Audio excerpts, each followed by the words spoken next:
أعوذ بالله من الشيطان الرجيم. Aku berlindung kepada Allah dari godaan syaitan yang Bismillahirrahmanirrahim. Assalamualaikum warahmatullahi wabarakatuh. Apa kabar teman-teman kecil? Insya Allah selalu dalam keadaan sehat ya. Amin. Teman-teman, Alhamdulillah di pekan lalu teman-teman telah mempelajari tentang kalimat utama, kalimat penjelas, dan jenis-jenis paragraf. Pada video pembelajaran kali ini, kita akan mempelajari tentang ide pokok. Sebelumnya, teman-teman tolong perhatikan surah Al-Imran ayat 110 ya, yang artinya, kamu adalah umat terbaik yang dilahirkan untuk manusia, menyuruh kepada yang ma'ruf dan mencegah dari yang munkar, dan beriman kepada Allah, sekiranya ahli kitab beriman.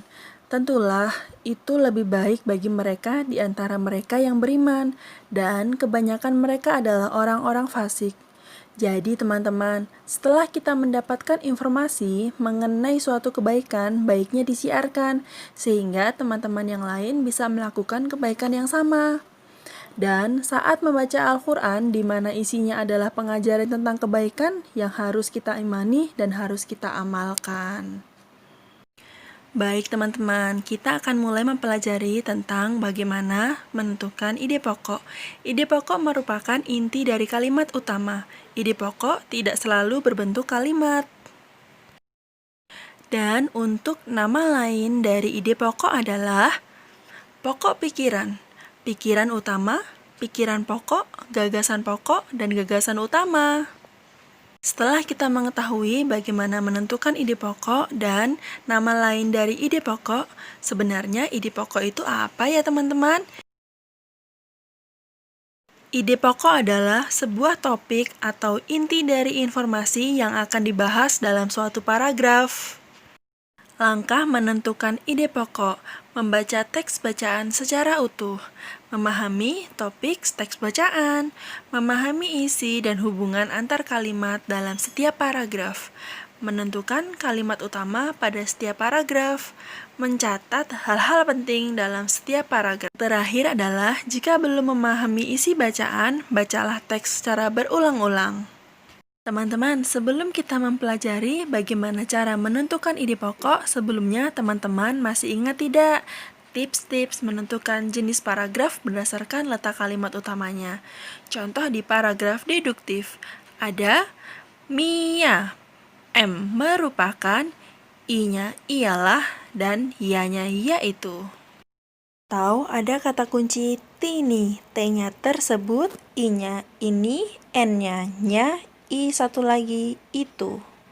Dan untuk kata kunci dalam paragraf induktif adalah jadi mau, J-nya jadi, D-nya dengan demikian, M-nya maka, O-nya oleh karena itu. Baiklah teman-teman, sekarang teman-teman ayo kita belajar menentukan ide pokok ya. Perhatikan teks yang terlampir. Dari teks yang terlampir, kita dapat menentukan kalimat utama. Di situ ada kata kunci apa teman-teman? Demikianlah, betul teman-teman. Jadi kalimat utamanya adalah demikianlah proses pembentukan makanan pada tumbuhan yang disebut dengan fotosintesis. Jenis paragrafnya apa teman-teman?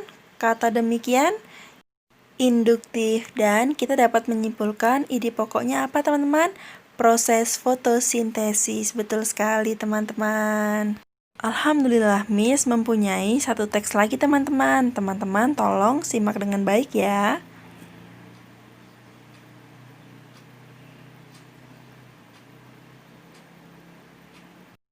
Baiklah teman-teman, untuk teks yang kedua, kita dapat menentukan kalimat utamanya apa teman-teman? Otot merupakan alat gerak aktif karena dapat menggerakkan tulang. Untuk jenis paragrafnya apa teman-teman? Deduktif, betul sekali teman-teman. Selanjutnya, untuk ide pokoknya apa teman-teman? Ya, teman-teman, otot merupakan alat gerak aktif adalah ide pokok dari teks yang kedua. Masya Allah, Alhamdulillah. Kita telah selesai mempelajari tentang bagaimana cara menentukan ide pokok. Masya Allah, semoga ilmu ini dapat bermanfaat untuk teman-teman ya. Wassalamualaikum warahmatullahi wabarakatuh.